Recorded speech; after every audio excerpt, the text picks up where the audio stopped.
The sun beat down on the endless ribbon of asphalt, shimmering like a mirage in the late afternoon heat. Dust devils danced in the distance, mocking the sleek black Cadillac that usually commanded the road with effortless grace. But today, grace was a distant memory. Caddy sputtered, coughed, and then, with a final, mournful groan, went completely silent. Behind the wheel, Elvis Presley gripped the steering wheel, his knuckles white. This wasn't supposed to happen. He was supposed to be miles from here, miles from the screaming fans, the flashing cameras, the suffocating demands of being the king.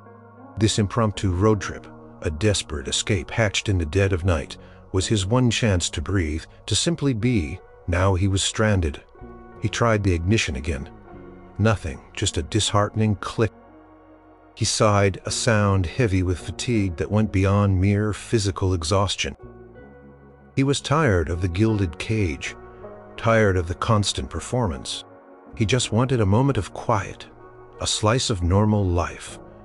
And now fate, with its usual cruel irony, had dropped him in the middle of nowhere. He surveyed his surroundings. Fields of dry corn stretched out to the horizon on both sides, broken only by the occasional sun-baked farmhouse. No gas stations, no signs of life, just the vast, silent expanse of rural America. He ran a hand through his perfectly coiffed hair, a habit even in distress.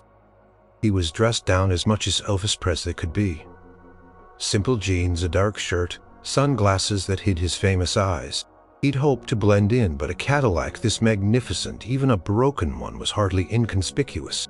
He pushed open the heavy car door and stepped out, the hot air immediately wrapping around him, like a suffocating blanket. The smell of dust and dry grass filled his nostrils. He walked to the front of the car, peered under the hood. He could sing, he could move, he could charm a stadium full of people, but a carburetor was a complete mystery. He leaned against the fender, sunglasses still on, trying to project an air of calm he didn't feel. A small weathered sign, half hidden by overgrown weeds, caught his eye down a barely visible dirt track. Arthur's Auto Repair. 3 miles. 3 miles, that felt like a lifetime right now. Considered walking, but the sun was beginning its slow descent, painting the sky in fiery hues, and he had no idea what condition this Arthur's Auto Repair would be in. He pulled out his wallet, a thick wad of bills inside. Money was never the problem. Couldn't just walk into a small-town garage, announce himself, and expect normalcy. The last thing he needed was for this quiet escape to turn into another public spectacle. P had to play it cool, act like any other motorist down on his luck. He looked back at the caddy. It was a beauty, a custom job. Sleek and powerful, it usually purred. Now it was a silent, expensive paperweight. He wiped a bead of sweat from his brow. This was going to be complicated. He knew the risks of venturing out alone, but the alternative, suffocating in his own fame, felt worse. He decided to wait a bit longer, hoping anyone might drive by. He sat back in the driver's seat, reclined it slightly, and tried to relax. The silence was deafening, after the constant roar of crowds, the hum of conversations, the jangle of phones. It was unnerving, yet strangely peaceful. He closed his eyes, listening to the buzz of insects and the distant caw of a crow. He felt a fleeting sense of gratitude for the unexpected solitude, even if it came with a broken-down car.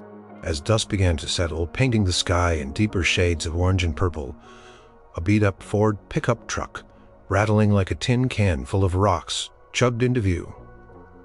Elvis sat up, heart quickening. This was his chance. He rolled down the window, ready to hail the driver to play the part of the stranded traveler. Truck slowed, then pulled over a few yards ahead of his Cadillac. A man, probably in his late 50s, with a weathered face and kind eyes, under a perpetually grease-stained baseball cap, emerged from the driver's side. He wasn't tall, but he had a solid, sturdy build, like someone who worked with his hands all his life. He carried a battered toolbox that looked like it had seen more roadside repairs than Elvis had seen flashing light. "Evening," the man said, his voice raspy but friendly, a slight southern drawl.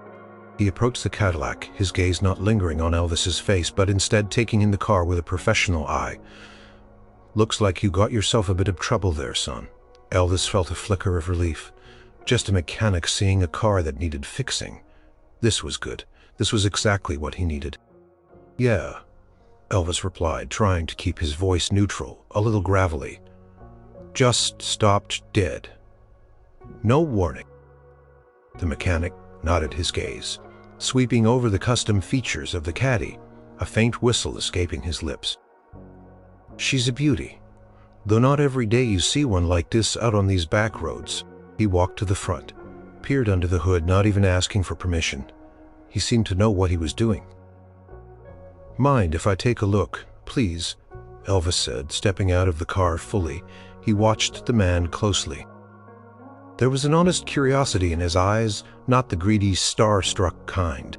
"Name's John," he offered, using the first generic name that came to mind. The mechanic nodded again, extending a calloused hand. Arthur Jenkins. Folks call me Art." His handshake was firm. "Looks like you found my sign, John. My shop's just down that dirt road. Not much to look at, but I can usually get 'em running again." He looked at the engine, then back at Elvis. "Don't look like a simple fuse. Might need a tow." Elvis felt a familiar frustration rise, but Art's calm demeanor was oddly soothing. "Tow it is, then," Elvis said, trying for a relaxed smile. Whatever it takes. He just wanted to get this over with, get the car fixed, and be on his way. He had no idea that this broken-down Cadillac and this unassuming mechanic were about to change his perspective in ways he couldn't imagine. Art Jenkins squinted at the engine, his brow furrowed in thought. He didn't recognize the John who stood beside him, but the man's clothes, the way he carried himself, the expensive sunglasses, all hinted at someone who wasn't from around these parts. And that car, a 1957 Cadillac Eldorado Broom, custom built, shimmering even under the dust. Art had seen a picture of one in a magazine once owned by some big shot, but he wasn't one to pry. Every car had a story and every driver had their reasons for being wherever they were. His job was to fix the car, not dissect the owner's life. "All right, John," Art said, straightening up and wiping his hands on a greasy rag. "This ain't no quick roadside fix. You got something going on with the fuel system, maybe the pump, or something deeper in the engine. Can't tell without getting it back to the shop and on the lift." He pointed to the dirt road. "Like I said, 3 miles. I'll need to fetch my wrecker." Elvis nodded, pulling off his sunglasses, revealing eyes that were, even in the fading light, startlingly blue and deep-set. Art felt a flicker of recognition, a vague sense of familiarity, but he dismissed. Probably just a movie star he'd seen on a billboard somewhere. He saw a lot of faces. "How long would that take?" Elvis asked, his voice betraying a hint of impatience, though he tried to mask it. Art shrugged. "Just on the road. No real schedule." He wasn't about to say he was fleeing his own life. "Staying in a motel or something will be fine." "Motel?" Art chuckled, a dry, rusty sound. "Closest one's about 30 miles east or 50 west. This here's Harmony Creek. Not exactly a bustling metropolis." He paused, looking at the tired expression on the man's face. "Tell you what, I got a small guest room back at my place above the shop. Nothing fancy, just a bed, a window, a sea unit, cleaner than any motel you'd find around here. You're welcome to it. No charge for the room, just for the car." Elvis was taken aback. This kind of genuine, unsolicited kindness was rare in his world. Usually people wanted something. Art Jenkins just offered a room. "You're serious?" "Serious as a heart attack," Art said, a small smile playing on his lips. "Wouldn't want you sleeping in a ditch. Besides, if you're close, I can update you on the car. You won't be twiddling your thumbs out there." It was an unexpected offer, and against his usual instincts to maintain distance, Elvis found himself considering it. A small room above a mechanic shop. It sounded normal. He was so used to luxury hotels, sterile environments, and constant surveillance. This felt like an adventure in simplicity. "All right, Art," Elvis said, a genuine smile finally breaking through his weariness. "I appreciate that a lot." "Don't mention it," Art replied, already turning towards his pickup. You just stay put. I'll be back in a jiffy with the wrecker. Try not to let the mosquitoes carry you off." As Art drove off, the clatter of his old truck fading into the twilight, Elvis leaned against the magnificent broken Cadillac. He looked up at the darkening sky, the first stars beginning to prick through the indigo canvas.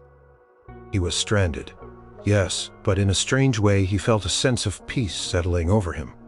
No one knew where he was. No one expected anything from him.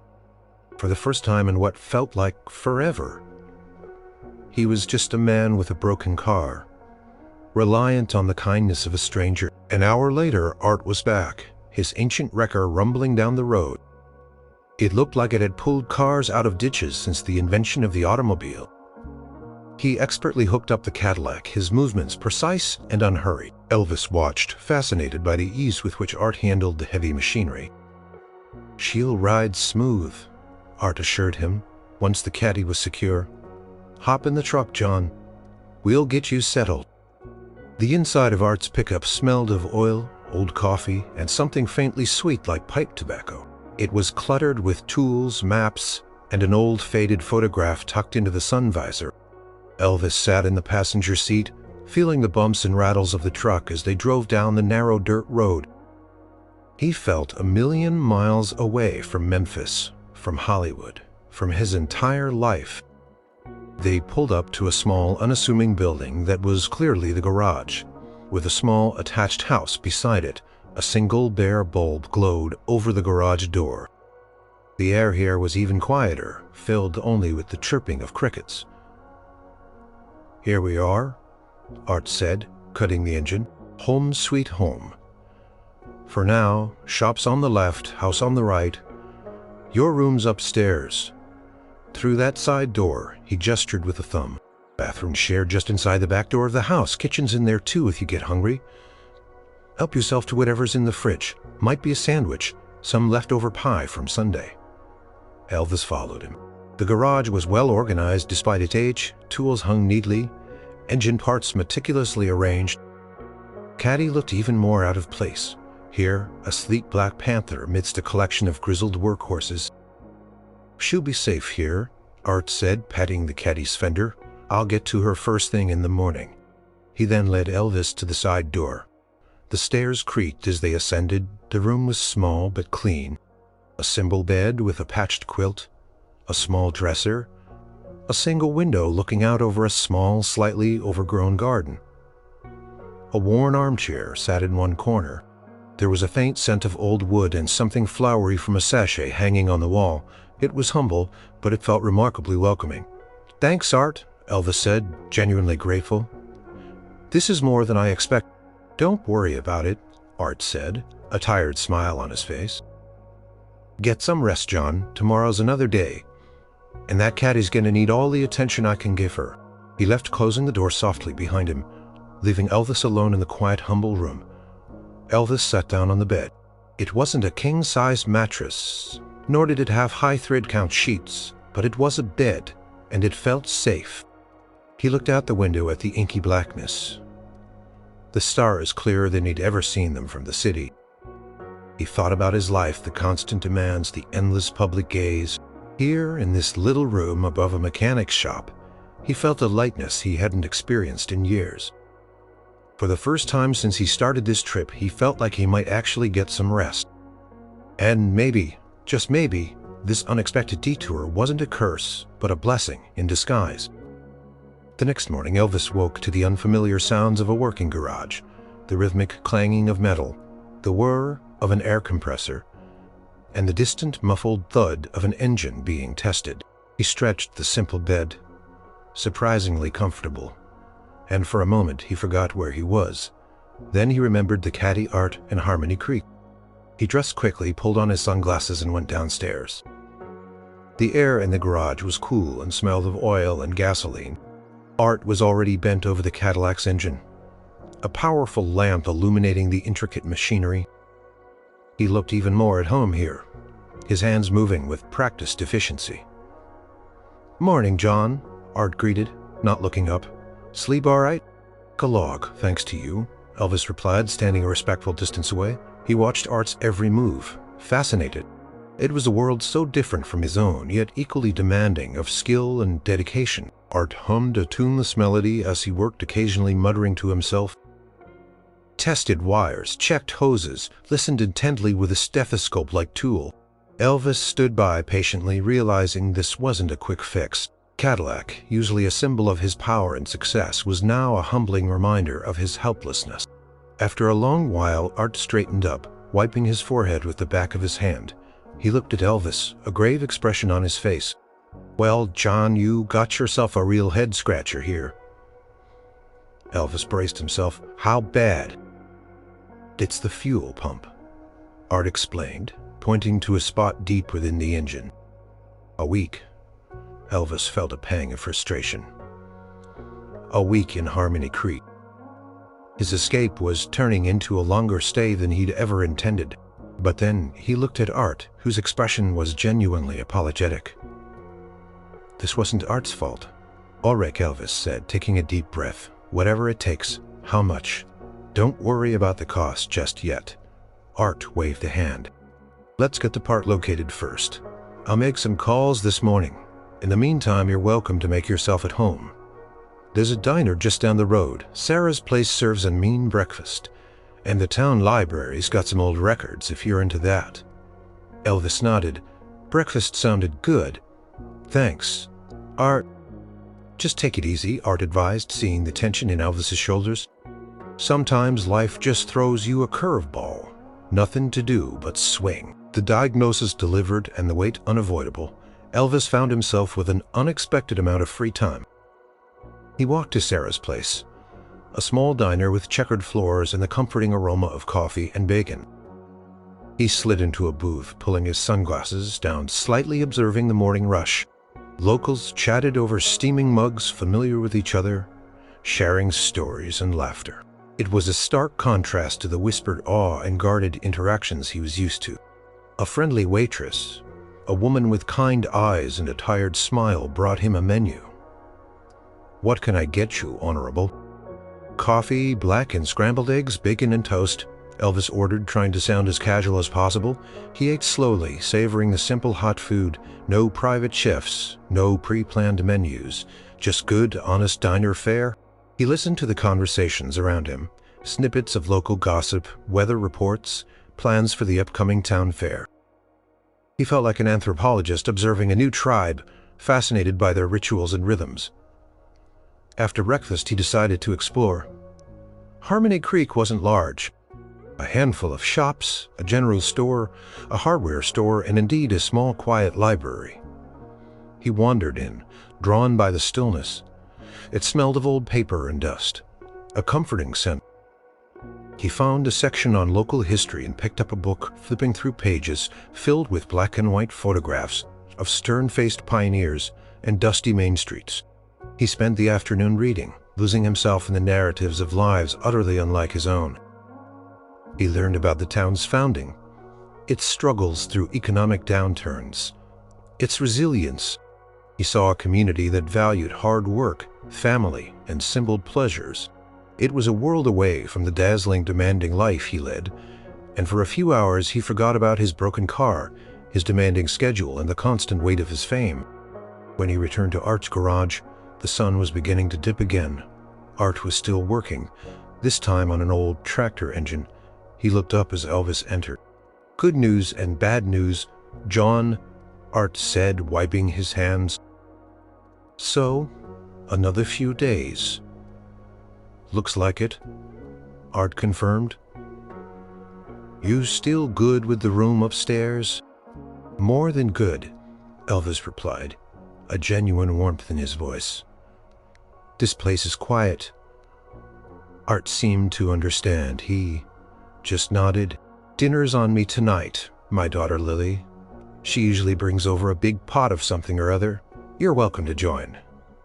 "I'd like that very much," Elvis said. The idea of a home-cooked meal shared with strangers who treated him like a regular person was unexpectedly appealing. He was used to elaborate feasts and lonely room service. This felt like a genuine invitation, a glimpse into a life he'd never known. As evenings settled over Harmony Creek, Elvis found himself sitting at Art's small kitchen table, a plate piled high with a hearty stew and warm cornbread in front of him. Lily, Art's daughter. A kind-faced woman with Art's eyes smiled warmly at him. She was perhaps in her late 20s, early 30s. She had a mischievous twinkle in her eye. "So Art tells me you're from out of town," Lily said, stirring her tea. "On a bit of a road trip?" "Something like that," Elvis answered vaguely, taking a bite of stew. It was delicious, comforting. "Just seeing the country." Lily nodded. "Well, Harmony Creek ain't much, but it's home. And Dad here, he's the best mechanic in 3 counties. If anyone can fix that fancy car of yours, it's him." Elvis looked at Art, who simply grunted in modest agreement, focused on his food. He felt a growing sense of comfort in their presence.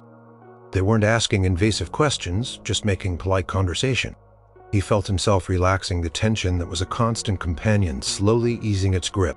"Say," Lily mused, looking at him with a thoughtful expression, "you know, you remind me of someone famous. Can't quite put my finger on it, though."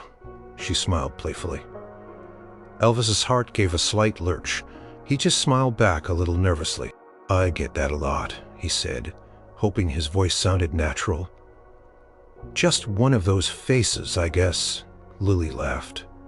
A bright, clear sound. "Guess so. Anyway, more stew, John." He accepted, feeling a warmth spread through him that had nothing to do with the hot food. He was still John here. He was still just a man, and for the first time in years, that felt like enough days turned into a rhythm. Elvis would wake early, have coffee in Art's kitchen, listening to the morning news on a crackling radio. Then he'd walk to Sarah's place for breakfast, often finding Art there, already halfway through his own plate of eggs. They'd talk about the weather, about cars, about anything but Elvis's real identity, or the life he'd left behind. After breakfast, Elvis would wander the quiet streets of Harmony Creek. He'd spend hours in the library, not just reading about local history, but delving into old novels, magazines, anything that would transport him from his own reality. He discovered a dusty old guitar in the corner of his room above the garage. He'd pluck at the strings, quietly humming old blues tunes, careful not to disturb Art below. No one heard him, no one recorded him, no one judged. It was pure, unadulterated music for the sake of it, and it felt incredibly freeing. He started helping Art with small tasks around the garage, handing him tools, wiping down benches, sweeping the floor. Art never asked him to, but Elvis found himself offering, eager to feel useful, to contribute. Art would just nod, a small, approving smile on his face, and continue his work. These were simple acts, but they grounded him. He, Elvis Presley, was sweeping a mechanic's garage floor. It was absurd, and yet profoundly satisfying. One afternoon, a young boy, no older than 10, came into the garage, clutching a worn-out baseball glove. He had a smudge of dirt on his cheek and bright, eager eyes. "Grandpa Art," he exclaimed, running up to the mechanic. "Can you fix my glove? The stitching came undone." "Hey, Billy," Art said, ruffling the boy's hair. "Let's see here." Took the glove, examining it with the same careful attention he gave to an engine. "Looks like a job for a master craftsman. You got any thread for me?" Billy looked over at Elvis, who was leaning against a workbench watching them. The boy's eyes widened slightly. "Who's that, Grandpa?" "That's John," Art said simply. "He's waiting on a part for his fancy car, John. This is my grandson, Billy." "Hi," Billy said, a little shyly. He then seemed to really look at Elvis, his gaze lingering on his hair, his subtle movements. "You look like someone I know from the TV." Elvis felt a familiar tightening in his chest. This was it, the moment of recognition. He smiled. "A lot of folks say that," Billy frowned, concentrating. "My mom's got this record and this picture on it. He sings, he dances, he's got hair like yours, and those eyes," Billy squinted. "Elvis," he suddenly blurted out, his voice a triumphant whisper. Art paused, his hand on Billy's head. He looked at Elvis. a knowing but unreadable expression on his face. He'd suspected it, of course. Car, the aura, the constant subtle attempts at anonymity that only famous people bothered with. He just waited for the moment. Elvis let out a breath. The game was up. He pulled off his sunglasses completely. "All right, Billy," he said, a genuine smile spurting across his face. "Not the practiced one. You got me." Billy gasped, his jaw dropping. "You're really Elvis Presley?" "The one and only," Elvis confirmed. A small, almost shy shrug. He looked at Art, waiting for the reaction. Would it be the usual awe, the demands, the sudden shift in dynamic? Art just looked at him, then back at Billy. "Well, I'll be. Guess your grandpa's got famous company." He then turned back to Billy, a twinkle in his eye. "Now, about this glove, Master Billy. You gotta help me out here. You got any of that strong thread your grandma used for her quilting?" Billy, still wide-eyed, stammered, "Yes, Grandpa. In her sewing box." He looked back at Elvis, then bolted out of the garage, yelling, "Grandpa's got Elvis Presley in the garage." His voice, though young, carried surprisingly far. Elvis winced. So much for anonymity. He looked at Art, expecting an apology for his grandson, or maybe a sudden change in demeanor. But Art just chuckled. "Kids," Art said, shaking his head, "can't keep a secret. Don't worry, John. I mean Elvis. Billy's a good boy. He won't make a fuss for long. In this town, we're not much for fuss. We've seen a lot of things come and go." Art's calmness was truly remarkable. He treated Elvis's revelation with the same pragmatic acceptance he'd shown the broken fuel pump. No fawning, no immediate requests. Just continued focus on the task at hand, fixing a child's baseball glove. "You knew, didn't you?" Elvis asked, a small, wry smile on his face. Art finally met his gaze. "A man with a custom Cadillac like that, who carries himself like you do. Hugh tries so hard to blend in." "Yeah, I had my suspicions. Didn't matter to me. A car. A man's a man. You needed help, I help." This was exactly what he'd been craving. To be seen not for his fame, but for his humanity. Art didn't care about the king, he cared about John, the stranded motorist. Just then, Billy came tearing back, clutching a small sewing kit. "Got it, Grandpa, and Mom says she's making lemonade in case Elvis is thirsty." Art winked at Elvis. "See, told you, Harmony Creek's a friendly place." Took the thread from Billy and began to meticulously repair the glove. Elvis watched, truly touched. He watched Art's strong, capable hands mend the glove with such care, as if it were the most important thing in the world. He watched Billy, who, after his initial shock, was now more interested in his glove being fixed than in the celebrity sitting beside him. He felt a deep, quiet gratitude for this unexpected detour, for this genuine interaction. It was moments like these that reminded him of what was truly valuable in life, far beyond the dazzling lights and endless applause.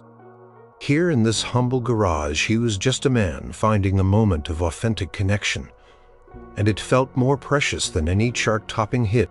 Billy's excited outburst, though initially a moment of dread for Elvis, didn't quite trigger the explosion of public attention he'd feared.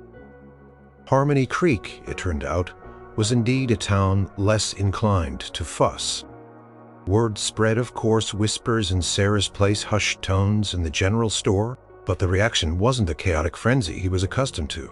Instead, it was a subtle shift. People still greeted him with a polite nod, maybe a slightly longer glance. They didn't mob him. They didn't ask for autographs. They just accepted his presence. Some brought over small gifts. A slice of peach pie from Mrs. Henderson, a jar of homemade pickles from Farmer McGregor, a fresh baked loaf of bread from Lily. They were offerings of hospitality, not demands of fame. Elvis found himself settling into the town's rhythm even more deeply. He still helped Art in the garage, now openly admitting his lack of mechanical skill, but showing genuine eagerness to learn.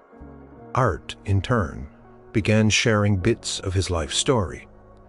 His time in the war, his late wife, how he'd built the garage from the ground up. He spoke of Harmony Creek with a quiet pride, its enduring spirit through good times and bad. One evening, Art found Elvis sitting in a small armchair in his room, plucking softly at the old guitar. Elvis immediately stopped, a little embarrassed. "Don't stop on my account," Art said, leaning against the doorframe. "Sounds good." "Just an old habit," Elvis said, setting the guitar down. "Never took you for a guitar man," Art mused, a hint of a smile. "Thought you were more of a crooner." Elvis chuckled. "I started with a guitar, taught myself, guess I never really stopped, not in my heart." He picked it up again, strumming a few chords. "You know, sometimes I just miss playing, for the sheer joy of it, no expectations, no pressure." Art nodded, understanding in his eyes. "That's how it should be, ain't it, love for the craft?" He paused, then gestured with his chin towards the guitar. "Play something, Elvis, something for yourself." And so Elvis did. He played a slow, soulful blues number, his voice a low, rich hum, raw and pure, without the usual amplification or theatricality. Closed his eyes, losing himself in the melody, the simple chords, the feeling of the music vibrating through the worn wood. Art sat quietly in the doorway, listening, his expression thoughtful. When Elvis finished, the silence in the room was profound, filled only with the lingering echoes of the music. "That was something else, Elvis," Art said, his voice softer than usual. "Never heard anything quite like it, even on the radio." Elvis just smiled, a genuine, unguarded smile. It was the highest praise, because it came from a place of honest appreciation, not hero worship. The next day, Art's granddaughter Lily stopped by with Billy. Lily looked at Elvis with a knowing smile. "Mom said you sang last night. Billy's been bugging me ever since. Says he wants to hear Heartbreak Hotel live." Elvis chuckled, a little blush creeping up his neck. "Oh, did she now?" He looked at Art, who just shrugged innocently. "Just told her you were practicing your strumming, Art," said Billy, meanwhile bounced on the balls of his feet. "Please, Mr. Presley, just one song. Mom says you're the best." Elvis looked at the eager face of the boy, then at Lily, who looked equally hopeful, and finally at Art, who simply watched him, an unspoken invitation in his eyes. For once there were no cameras, no managers, no publicists, just a small audience who wanted to hear him sing. For the sheer joy of it, he picked up the old guitar. "All right, Billy," he said, and the boy's face lit up. He launched into an acoustic, stripped-down version of Heartbreak Hotel. His voice, raw and powerful, filled the small garage. Billy, initially shy, soon found his voice, belting out the lyrics with childish enthusiasm. Lily clapped along, a wide smile on her face. Art leaned against a toolbox, a faint, contented smile playing on his lips, his gaze fixed on Elvis. It wasn't a concert. It was a shared moment, a simple act of generosity. And in that moment, Elvis felt more like himself, more connected to the pure essence of why he started singing in the first place than he had in years. The song ended, and Billy cheered, demanding an encore, which Elvis good-naturedly declined, promising maybe another time. As the days stretched on, Elvis found himself strangely content. He wasn't bored. He was observing, learning. He saw the resilience of the townsfolk, their quiet dignity, their interdependence. He saw how Art wasn't just a mechanic. He was a pillar of the community, a trusted friend, a quiet problem solver. People came to him not just with broken cars, but with broken hearts, looking for advice, for a listening ear, and Art, in his quiet way, always listened. He even took a walk with Art one afternoon down by the slow-moving creek that gave the town its name. They talked about nothing important, just the flow of the water, the trees. Elvis found himself opening up, speaking about the relentless pressure of his life, the loneliness that came with fame, the constant feeling of being watched, judged. "It's like living in a fishbowl, Art," Elvis confessed, looking out at the peaceful water. Every move, every word, analyzed. Sometimes I just want to disappear. Art listened, his gaze fixed on the water. Sounds like a heavy burden, son, but even fish in a fishbowl, they still gotta swim, still gotta live. He paused. You know some folks, they dream of that life. The lights, the crowds, the money. They think it's all sunshine and roses.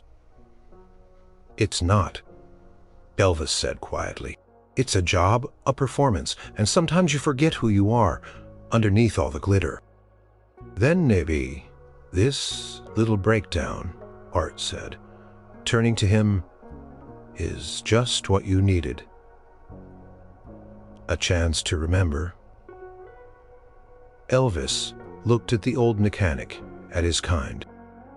And in that quiet, unassuming town, surrounded by people who treated him like a man, not a phenomenon, Elvis Presley felt a quiet strength returning, a sense of himself that had been buried under layers of fame and expectation. The legendary car was still broken, but the man inside was slowly beginning to heal.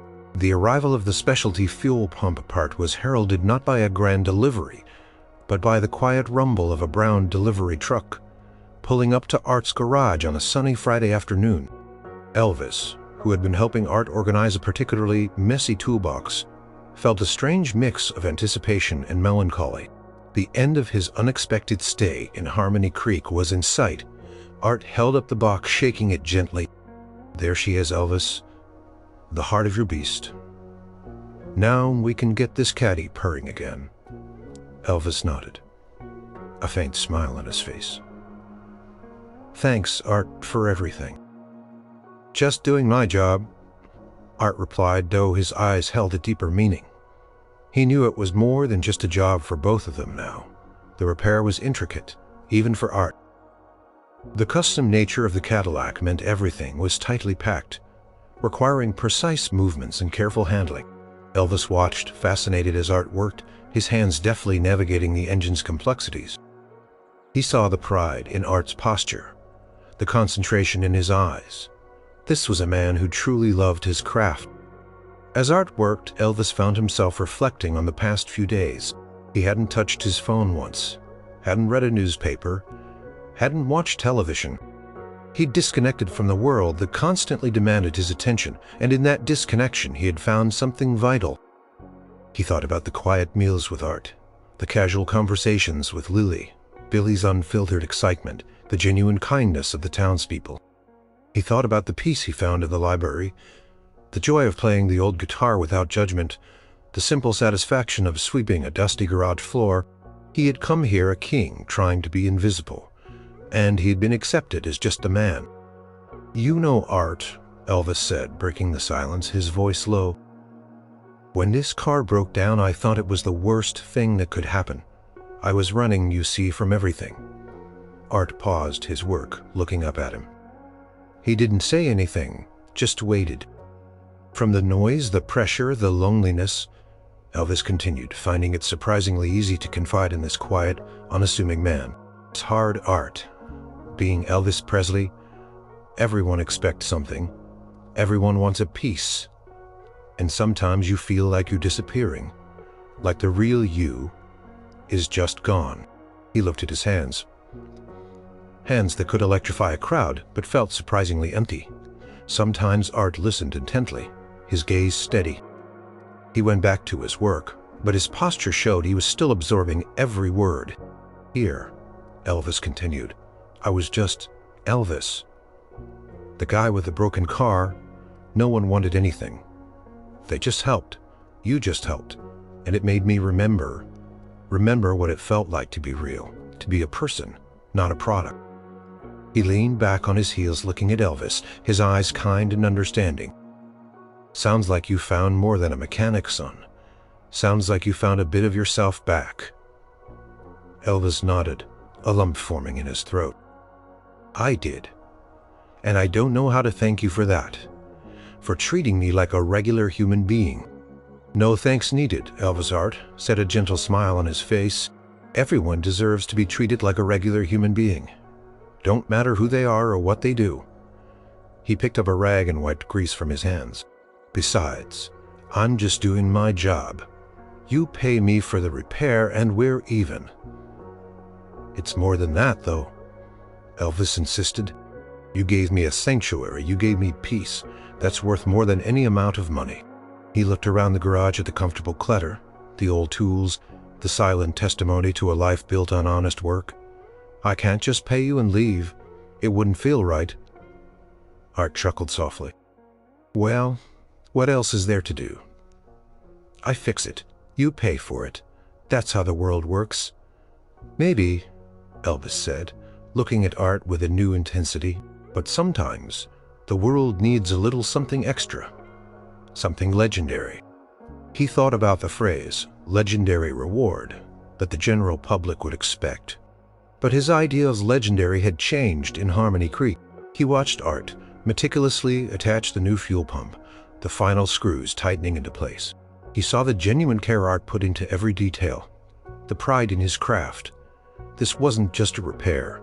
It was an act of artistry. How about this? Elvis proposed, his voice suddenly firm, a new resolve in his eyes. He rarely dealt with such grand pronouncements. He was a simple man. I don't know what you mean, Elvis. You will, Elvis said, a knowing smile now on his face. Just finish the car, Art. Finish the car. Art, sensing the sincerity and the strange determination in the superstar's voice, nodded slowly.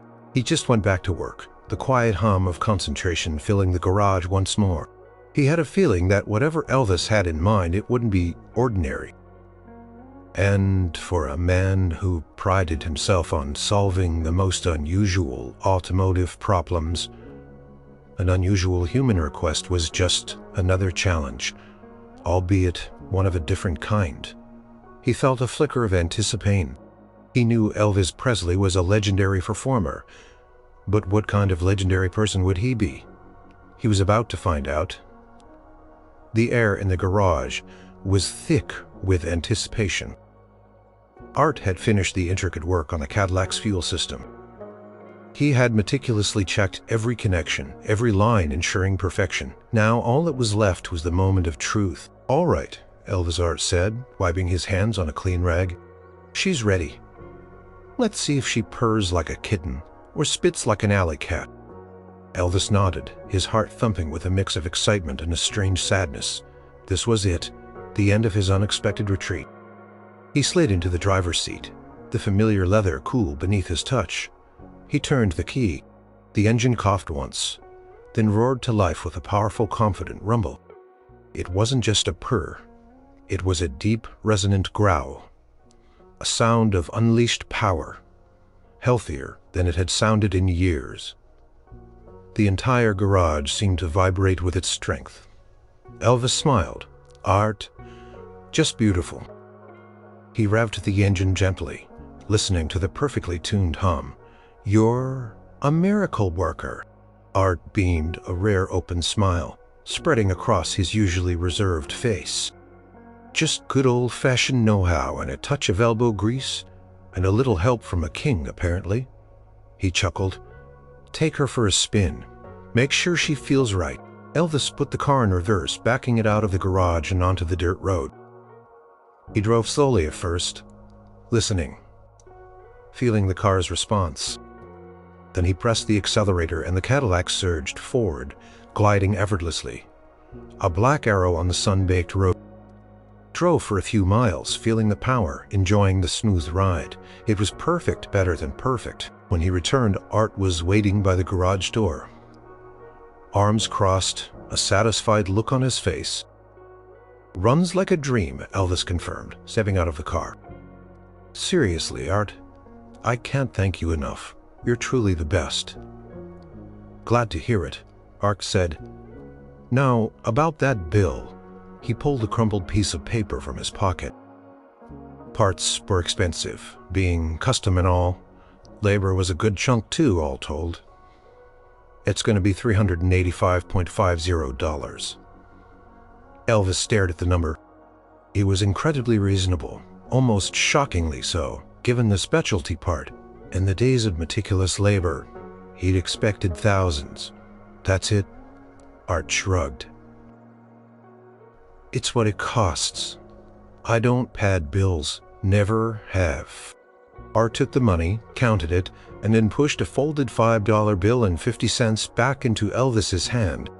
No, sir. This is Harmony Creek. We don't take more than what's owed. That's a quarter for gas and a quarter for a gumball. You keep it. Elvis looked at the change in his hand, touched by Art's unwavering honesty and integrity. It was a small gesture, but it spoke volumes. All right. Art, he said, tucking the change back into his own wallet. But now for the other part, the legendary reward.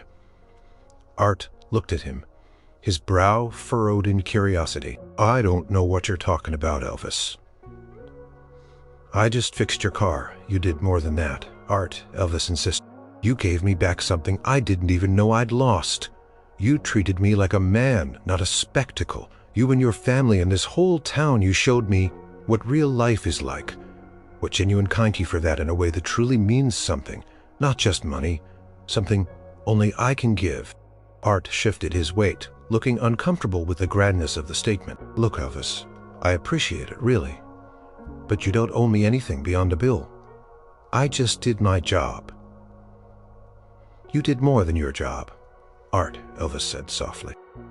You gave me a piece of peace, and that's priceless. So tell me, what is it you truly want? Is there something I can do for you, for Lily, for Billy, for this town?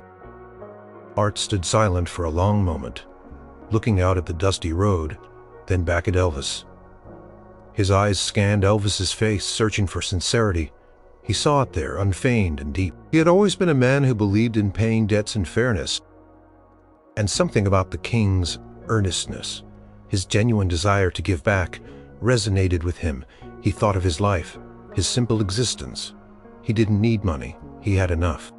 He thought of Lily, a kind soul struggling to keep her small flower shop afloat in a town where people bought more seeds than bouquets. He thought of Billy, a bright kid full of dreams, but whose parents struggled to make ends meet. He thought of the town itself slowly fading, its youth leaving for the cities, its old buildings crumbling. No, he wouldn't ask for something for himself. He never had, but for others. For Harmony Creek, that was different.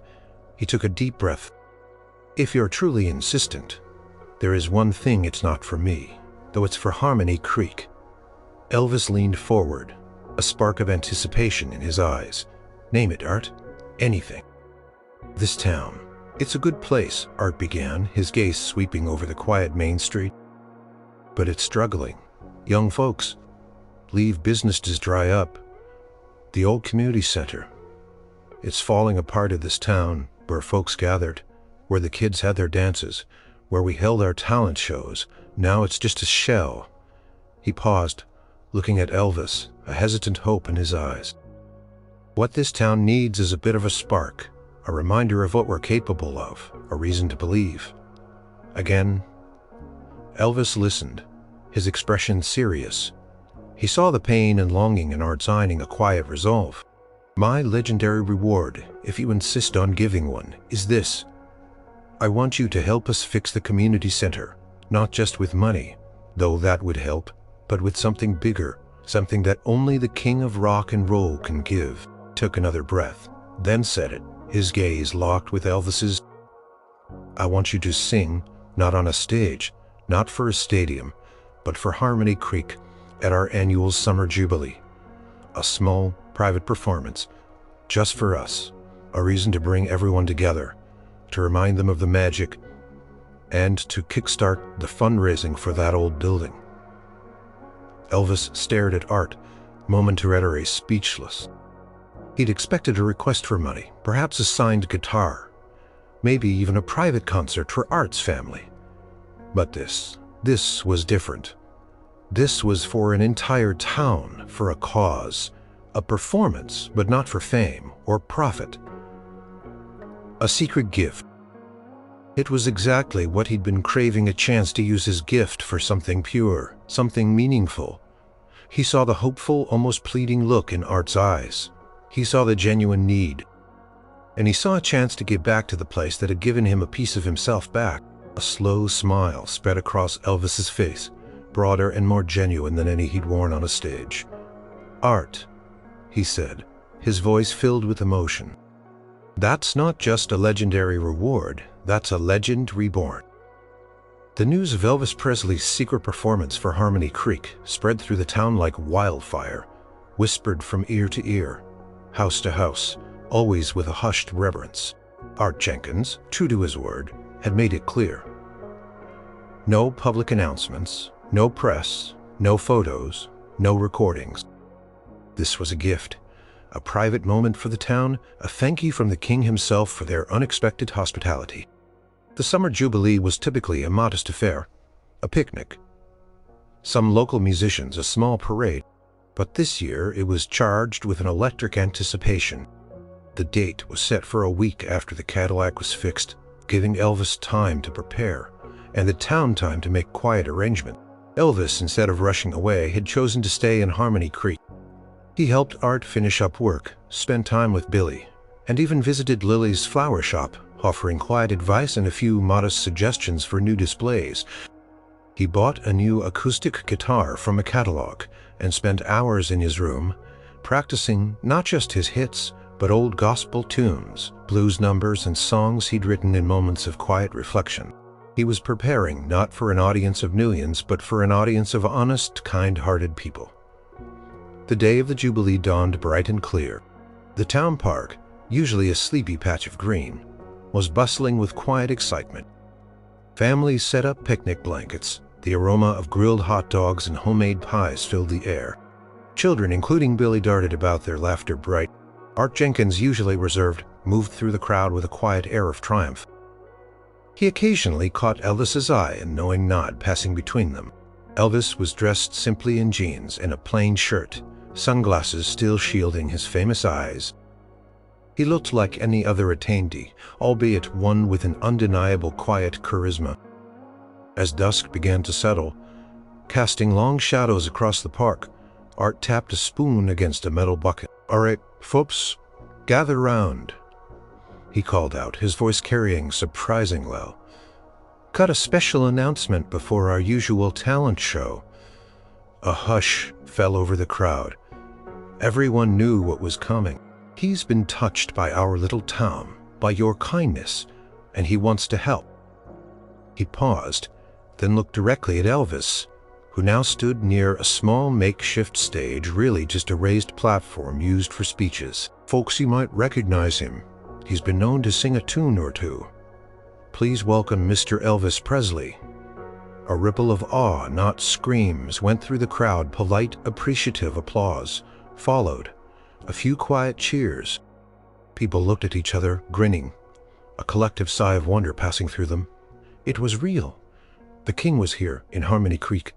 Elvis stepped forward, removing his sunglasses. The light in his blue eyes was soft, reflective. He looked out at the faces, not a sea of anonymous fans, but individuals. Art, Lily, Billy, the waitress from Sarah's place, the librarian. He saw a community, not an audience. "Hello, Harmony Creek," Elvis said, his voice surprisingly gentle. "No booming stage persona. My name is Elvis, and for the past week, thanks to a very stubborn car and a very good mechanic named Art, I've had the honor of living among you." He smiled. "You've shown me more kindness, more genuine friendship than I've experienced in a long, long time. You treated me as a kiss beyond measure." He paused, glancing at Art, who stood proudly to the side. "Art here asked me for a favor. A legendary reward, he called it. Not for himself, but for this town, for your community center. And I couldn't say no, because what this town has, what you all have, is something truly special.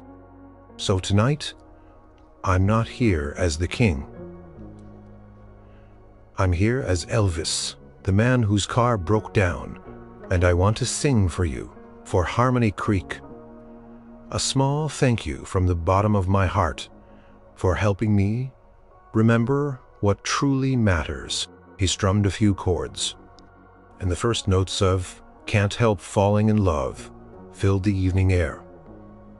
It was stripped down, raw, and incredibly beautiful.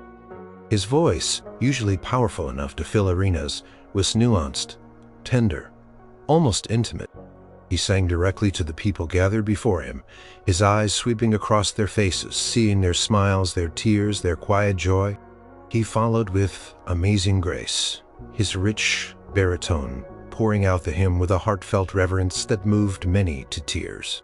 He sang, "Love Me Tender," and then, just as Billy had requested, a surprisingly soulful acoustic version of Heartbreak Hotel. The crowd clapped, swayed, and some even sang along softly. There were no flashing cameras, no screaming, just the sound of a man sharing his gift and a community quietly soaking it in. Played for almost an hour, a mix of his hits, gospel and blues, each song delivered with a profound sincerity. He wasn't performing, he was sharing. The legendary king had become just Elvis, and in that transformation, he was more legendary than ever. When he finished, the applause was not thunderous, but deep and heartfelt, a warm wave of gratitude that washed over him. People rose, but they didn't rush him. They just stood, beaming, grateful. "Thank you, Harmony Creek," Elvis said, his voice thick with emotion. "Every penny collected tonight, and every penny that comes in from now on for the community center, I will personally match it. Dollar for dollar, until that building is standing tall and proud again, because this town and these people deserve a place to gather." Collective gasp went through the crowd, followed by a louder, more enthusiastic cheer. Not only had they received a private concert from Elvis Presley, but their community center was now within reach. Elvis stepped down from the platform, and Art immediately stepped forward, his eyes shining. He didn't say anything, but he clapped Elvis on the shoulder, a firm, approving pat. Lily and Billy rushed up, Lily hugging him tightly, tears in her eyes. "Thank you, Elvis," she whispered. Billy just stared up at him, awestruck, then hugged his leg. As the evening continued, Elvis mingled, shaking hands, sharing quiet conversations. He was still the king, but here he was also a neighbor, a friend, a helper. The broken-down car had brought him to Harmony Creek, and in return he was leaving behind something far more profound than just a repair bill. He was leaving a legacy of kindness, a beacon of hope, and a memory that would truly be legendary. The Summer Jubilee that year became the stuff of legend in Harmony Creek, a story told and retold for generations. The news of Elvis Presley's secret performance and his incredible pledge to match funds for the community center eventually trickled out beyond the town limits, but it never lost its intimate, almost mythical quality. It wasn't a PR stunt, it was a genuine act of gratitude and connection. Elvis stayed a few more days, not just for the sake of appearances, but because he genuinely wanted to see the fundraising effort kick off. He met with a small committee formed by Art and Lily discussing plans for the community center. He wasn't just writing checks, he was offering ideas, listening to the townsfolk's hopes and dreams for the space. The town, energized by the king's promise, responded with an outpouring of generosity. Bake sales, car washes, small craft fairs, every event, no matter how small, felt infused with a new purpose. The Harmony Creek spirit, which Elvis had observed and admired, now burned brighter than ever. On his final morning in Harmony Creek, Elvis stood by his sleek black Cadillac, now gleaming, fully restored. The engine idled quietly, a powerful whisper. He had packed his small duffel bag, the same one he'd arrived with. Art stood beside him, hands tucked into his pockets, his gaze fixed on the road ahead. "Well, Elvis," he said, a note of quiet farewell in his voice. "Looks like she's ready to fly, and you too." "Yeah," Elvis said, a wistful smile on his face. "Ready as I'll ever be." He turned to Art. "Thank you, Art, for everything." "Just take care of yourself," Elvis. Art replied, meeting his gaze. "And don't forget us. Don't forget Harmony Creek." "Never," Elvis promised, his voice sincere. "This place, it changed me. You changed me. You showed me what's real." He reached into his pocket and pulled out a small folded piece of paper. "This isn't a check, Art. It's a number, my private number. If you ever need anything at all, you call me day or night. Understand?" Art took the paper, his fingers brushing against Elvis's. He looked at the number, then back at Elvis. "I understand, but I doubt I'll need it. We're pretty self-sufficient here." "Humor me," Elvis said, a playful gleam in his eye. "Consider it part of the legendary reward, a direct line to the king for whenever Harmony Creek needs a little extra magic." Art chuckled, tucking the paper carefully into his wallet. "All right, Elvis, I'll hold on to it." Lily and Billy arrived, their faces a mixture of sadness and excitement. Lily handed Elvis a small, neatly wrapped package. "A little something from all of us," she said, her eyes a little misty. Elvis unwrapped it carefully. Inside was a small, beautifully carved wooden bird, a blue jay perched on a branch. It was exquisite, crafted with obvious care. "It's from Mr. Henderson, the old woodcarver," Lily explained. "He said it's to remind you of the peace you found here, and that blue jays always come back to their nests." Elvis held the carving, genuinely moved. "It's beautiful, Lily. Thank him for me." Billy, ever practical, simply asked, "You'll come back, won't you, Mr. Presley, for the next Jubilee?" Elvis knelt down, putting a hand on the boy's shoulder. "I'll try my best. Billy DeCenter is ready for the biggest party Harmony Creek has ever seen." "Okay, I will," Billy promised, his eyes shining. Elvis stood up, then hugged Lily, a warm, genuine embrace. He shook Art's hand, a long, firm grasp. With a final wave, Elvis slid into the driver's seat of the Cadillac. He started the engine, the powerful rumble now a comforting sound, put the car in gear, and slowly, majestically, the black Cadillac rolled down the dirt road, leaving Art's auto repair behind. He glanced in his rearview mirror. Art, Lily, and Billy stood watching until he rounded a bend and they disappeared from sight. As he drove, the familiar landscapes of rural America stretched out before him, but now they looked different. He saw not just fields and towns, but communities, stories, resilience. He saw the potential for quiet connection everywhere. The world hadn't changed, but he had news of the community center's rapid transformation. True to his word, Elvis Presley matched every dollar the town raised. And then some. The old building, once a crumbling eyesore, was meticulously repaired, painted, and revitalized. New windows, a sturdy roof, polished floors, even a small modern kitchen. It was more than just a building. It was a symbol of hope, a testament to the power of kindness and the enduring spirit of Harmony Creek.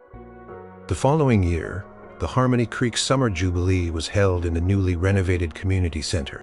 It was a joyous celebration, filled with laughter, music, and a profound sense of pride. And though Elvis Presley wasn't physically there, his presence was deeply felt. A small framed photo, sent by Elvis himself, hung discreetly in the main hall. A candid shot of him laughing with Art in the garage. Underneath, a simple plaque read, "Built with the spirit of Harmony Creek and a little help from a friend." The legendary reward wasn't a tangible object that sat in a glass case. It was a ripple effect of generosity, a renewed sense of community, a testament to the power of human connection. It was a story that defined Harmony Creek for generations, a quiet legend about the time the king came to town, not for fame, but for the simple, profound act of being a good neighbor. And for Elvis, it was the greatest reward of all, a reminder of who he truly was beneath the crown. Years passed, but the story of Elvis Presley and Harmony Creek never faded. It became a cherished piece of local lore, whispered at family gatherings, shared with newcomers, and proudly displayed in the heart of the revitalized community center. The Elvis room in Art's house remained, cleaned, but largely untouched, a quiet testament to the king's unexpected stay. Art Jenkins continued to run his auto repair shop, his hands as skilled as ever, his wisdom deepening with each passing year. He never once called Elvis on the private number. It wasn't his way. He respected the privacy, and the gesture itself was enough. He knew Elvis had given him something far more valuable than a direct line to fame. He had given Harmony Creek a future. Lily's flower shop thrived, and she even expanded, selling crafts and local goods in addition to her beautiful bouquets. She often told the story of Elvis's visit to her children, instilling in them the values of kindness and genuine connection that the superstar had exemplified. Billy grew up eventually, leaving Harmony Creek for college, something that might not have been possible without the renewed sense of hope and opportunity in the town. He pursued a degree in engineering, always remembering the powerful engines Art had worked on and the quiet passion of the man who sang for his town. He still had the worn baseball glove Art had mended that day Elvis had been revealed. Elvis, though he continued his incredible career, was forever changed by Harmony Creek. The encounter with Art and the town had given him a profound perspective. He still performed with his characteristic passion, but now there was a deeper sense of groundedness to him. He sought out more moments of quiet, more opportunities to connect with people on a genuine level. He became more selective with his time, dedicating more to charitable causes, often anonymously, remembering the lesson of Harmony Creek. True impact came from selfless giving, not public grandstanding. He never forgot the taste of Sarah's diner coffee, the quiet hum of Art's garage, or the feeling of singing without an agenda. Sometimes, on lonely nights in luxurious hotel rooms, he'd pull out the small wooden blue jay carving. He'd run his thumb over its smooth surface, remembering the quiet peace of Harmony Creek and the old mechanic who had given him a legendary reward without even asking for it. Community Center, renamed the Harmony Hall, flourished. It hosted town meetings, amateur theatrical productions, local dances, and children's programs. It was a vibrant hub, a testament to what a small town could achieve when united by hope and inspired by an extraordinary act of kindness. The fund that Elvis had started, though initially focused on the building, continued to grow, providing scholarships for local students and supporting other community initiatives. One warm autumn afternoon, years later, a sleek black Cadillac, still bearing a striking resemblance to the one that had broken down so long ago, drove slowly down the main street of Harmony Creek. It pulled up to Art's auto repair. Art, now older, his hair a little whiter, but his eyes still keen, was sitting on a bench outside his garage, whittling a piece of wood. He looked up as the car pulled silently to a stop. The driver's door opened, and a man stepped out. He was older too, his hair a distinguished silver, a few more lines etched around his famous eyes. But the posture, the unmistakable charisma, and the warmth in his smile were instantly recognizable. "Well, I'll be," Art said slowly, rising to his feet. "Look what the cat dragged in," Elvis chuckled. "Hello." Art just thought I'd check in on my favorite mechanic and my favorite town. They didn't hug. They didn't need to. They simply looked at each other. Two men from different worlds bound by a shared unforgettable experience. "The caddy's still running like a top, I see," Art observed, nodding at the car. "Like a dream," Elvis confirmed. "Never had a problem since you fixed her." He looked around at the vibrant signs of the thriving town, at the beautiful Harmony Hall gleaming in the distance. "Looks like you all did good, Art, more than good. We did all right," Art said, a proud glint in his eye. They stood in comfortable silence for a moment, the years falling away. "You know," Art, Elvis finally said, a thoughtful expression on his face, "people always talk about my legacy. The music, the movies, the shows, but the real legend, the one that means the most to me. Them always talk of me build here." Fondest smiled a deep, contented smile. He knew, he had always known. The legendary reward wasn't a check or an autograph or a fleeting moment of fame.